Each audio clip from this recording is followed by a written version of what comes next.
আজকে সকালে টিফিনের জন্য বানিয়েছিলাম একটু ডালিয়া। এটা না অফিস, স্কুল, কলেজের জন্য বানালে খুব ভালো হয়, জানো তো। আমার বাড়ির সবাই খেতে খুব ভালোবাসে, তাই ভাবলাম তোমাদের সঙ্গেও একটু শেয়ার করে নিই। তো চলো, প্রথমে কড়াইতে তেল গরম করে একটু পাঁচফোড়ন দিয়ে দিলাম। ফোড়ন থেকে সুন্দর গন্ধ ছাড়া শুরু করলেই তখন ওর মধ্যে দুটো মিডিয়াম সাইজের পেঁয়াজ কুচি দিয়ে দিলাম। হালকা নেড়ে চেড়ে ওর মধ্যে দিয়ে দিলাম একটু সামান্য আদা ঘষে দিয়ে দিয়েছি। একটু নেড়ে চেড়ে ডুমো করে কেটে রাখা কয়েকটা আলুর টুকরো দিয়ে দিলাম। সেটাকেও ভালো করে একটু নেড়ে চেড়ে নিলাম। নিয়ে টমেটো আর পরিমাণ মতো কাঁচা লঙ্কা দিয়ে দিলাম। আমি এখানে 4 থেকে 5টা কাঁচা লঙ্কা দিয়েছি, তোমরা তোমাদের স্বাদ অনুযায়ী ঝালটা দেবে। আর দিলাম পরিমাণ মতো নুন আর হলুদ। একটু মশলাগুলো মিশিয়ে নিয়ে দুটো ডিম ভেঙে ওর মধ্যেই দিয়ে দিলাম। এবারে ভালো করে আলু, পেঁয়াজ, টমেটোর সঙ্গে ডিমগুলোকে মিশিয়ে নিলাম।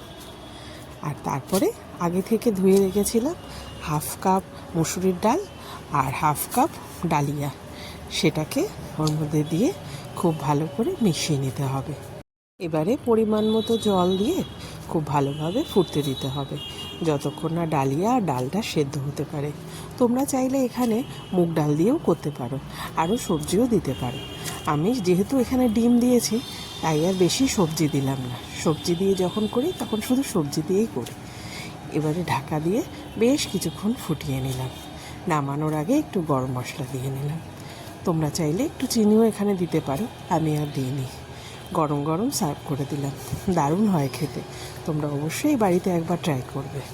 আর দুপুরে খাওয়ার জন্য বানিয়েছিলাম গরম গরম ভাত, তার সাথে গরম গরম বেগুন ভাজা, একটু ধনেপাতা টমেটো দিয়ে ডাল করেছিলাম, আর আগের দিনের একটু মূলো শাক ভেজেছিলাম। সেটা তো আমি একলাই খাই, আর কেউ খায় না। সেটাই একটু রয়ে গিয়েছিল, সেটাকেই আবার একটুখানি ভেজে নিয়েছি। আর করেছিলাম লোটে মাছের ঝুড়ি। ব্যাস, আজকে আমার রান্না বান্না এই ছিল। তাহলে বন্ধুরা, ভিডিওটা আজকে আমি এখানেই শেষ করছি। তোমাদের সঙ্গে আমার আবার দেখা হবে পরের ভিডিওতে। ভালো লাগলে একটা লাইক করে দিও, কেমন? হ্যাঁ, কমেন্ট করে কিন্তু জানিও কেমন লাগলো। তোমাদের কমেন্টের অপেক্ষায় থাকবো।